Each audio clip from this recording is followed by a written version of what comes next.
Waalaikumsalam. Silakan masuk Ananda. Silakan duduk di kursi yang Ibu sediakan.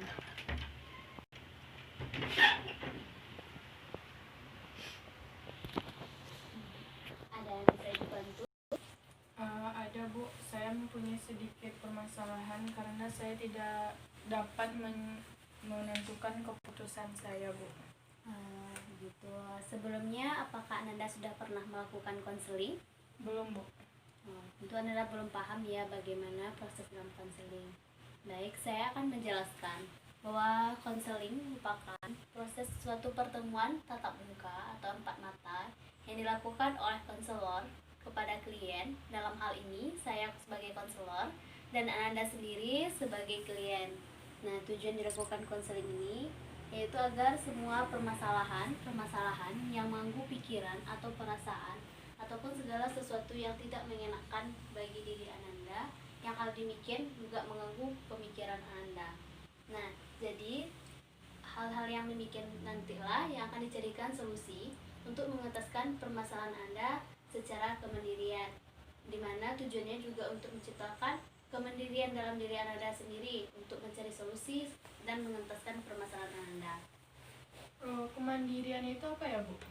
Baik, Ibu juga akan menjelaskan bahwa kemandirian merupakan suatu cara yang dilakukan oleh individu di mana nantinya Anda sendiri untuk dapat memahami, menerima, serta mengambil keputusan dan tindakan dan mewujudkan diri Anda sendiri dalam mengentaskan permasalahan yang Anda hadapi nantinya. Tetapi saya takut Bu. Kemarin itu kan ada teman saya yang pergi ke ruangan konseling, katanya untuk bercerita. Katanya setelah dia konseling ada seorang guru yang permasalahan saya Bu. Apakah nantinya jika saya menceritakan permasalahan saya kepada Ibu akan diketahui oleh guru lain pula Bu? Hal itu tidak perlu Anda khawatirkan. Dalam melaksanakan proses konseling itu ada kode etik dasar yang harus dipatuhi dalam proses konseling, di mana dalam kode etik dasar tersebut ada 3 azas utama yang harus dipatuhi dalam selama proses ini berlangsung. Kode etik konseling itu apa ya Bu? Nah, kode etik konseling itu ada 3 azas utama. Yang pertama itu ada azas kerahasiaan, di mana dalam proses konseling ini segala data ataupun keterangan yang Ibu peroleh dari Ananda itu akan Ibu rahasiakan, tidak akan Ibu beritahukan kepada siapapun kecuali atas izin dari Ananda sendiri. Yang kedua itu azas kesukarelaan, di mana saat ini Ibu secara sukarela menerima Ananda dalam proses konseling. Maka dari itu Ibu juga mengharapkan Ananda untuk secara sukarela menyampaikan permasalahan Ananda dan mau mengikuti konseling ini. Nah, selanjutnya itu ada azas keterbukaan.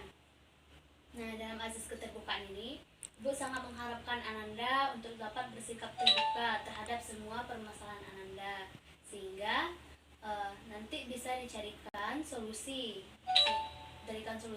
untuk mengentaskan permasalahan Ananda.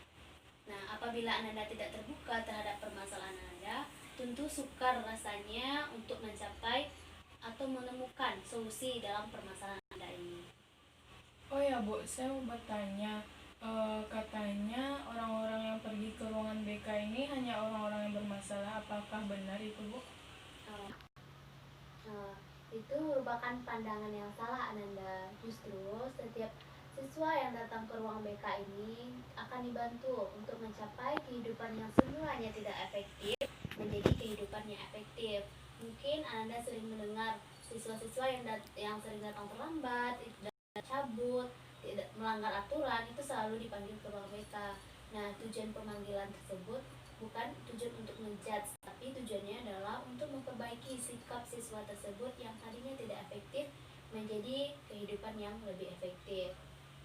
Konseling itu berapa lama ya Bu? Kalau waktu dalam konseling itu relatif Ananda bisa 1 jam, 2 jam, itu tergantung kita nantinya bagaimana cara kita menemukan solusinya. Gitu. Iya Ananda. Jadi apa yang bisa Ananda ceritakan? Jadi begini Bu, kan sekarang saya sudah duduk di kelas 3 SMA. Nah sekarang ini orang tua saya sudah mengatakan kepada saya untuk agar saya memilih jurusan kedokteran. Saya disuruh untuk belajar dengan giat untuk agar dapat nantinya kuliah di jurusan kedokteran. Tetapi saya tidak mau di jurusan kedokteran itu karena saya merasa tidak mampu. Hal yang menjadi permasalahan bagi saya saat ini, bagaimana caranya saya agar dapat mengatakan atau membantah orang tua saya karena saya tidak mau jurusan itu. Jadi Ananda tidak mau di jurusan yang disarankan oleh orang tua Ananda. Iya, Bu. Apakah Ananda sudah mengatakan kepada orang tua Ananda alasan Ananda ingin di jurusan apa gitu dan tidak mau di jurusan kedokteran? Sudah diberikan kepada orang tua alasannya apa? Sudah saya jelaskan waktu itu kepada orang tua saya, kan saya katakan saya tidak mau, kenapa saya tidak mau mengikuti permintaan orang tua saya yang kuliah di jurusan kedokteran itu, karena saya merasa tidak mampu, kemampuan saya tidak ada di kedokteran tersebut, Bu. Dan saya maunya menjadi seorang guru, tetapi orang tua saya tidak mau. Jadi Ananda merasa tidak mampu untuk kuliah di jurusan kedokteran. Lalu bagaimana perasaan Ananda setelah orang tua Ananda tetap kekeh harus masuk ke jurusan kedokteran? Perasaan saya sangat sedih, kacau, dan saya merasa frustasi karena saya memikirkan apakah jika memang dia kan menyuruh, orang tua saya kan menyuruh saya belajar dengan giat sekarang, dan orang tua saya memasukkan saya les. Jika nanti saya lulus di jurusan kedokteran itu, takutnya saya merasa sekarang ini takutnya saya itu tidak mampu, takut stres gitu, Bu.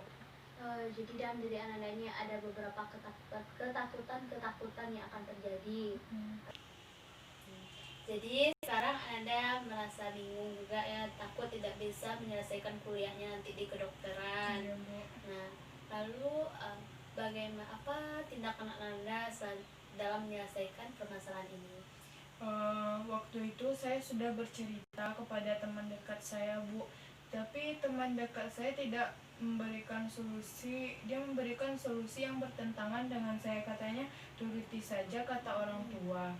Nah, di sini saya tidak mau untuk menuruti kata orang tua tersebut. Saya tidak mau di jurusan itu. Tetapi teman saya itu menyuruh saya untuk mengikuti permintaan orang tua saya. Jadi saya merasa bingung, Bu. Itu makanya saya pergi bercerita kepada ibu. Jadi setelah Anda bercerita dengan teman Ananda juga tidak dapatkan solusinya. Iya, Bu. Teman Anda menyarankan untuk mengikuti keinginan orang tua, sedangkan Ananda sendiri tidak mau gitu ya. Nah, pada saat ini bagaimana hubungan Anda dengan orang tua Ananda? Jadi hubungan saya dengan orang tua saya sekarang ini kayak canggung gitu, Bu. Saya hanya seharian habis pulang sekolah saya hanya berdiam di dalam kamar. Mungkin kalau keluar hanya pergi makan atau ke kamar mandi saja. Orang tua saya melihat saya seperti itu, dia tidak peduli. Saya merasa orang tua saya cuek saja. Pada saat ini kan perilaku saya berubah, tapi orang tua saya cuek saja, Bu.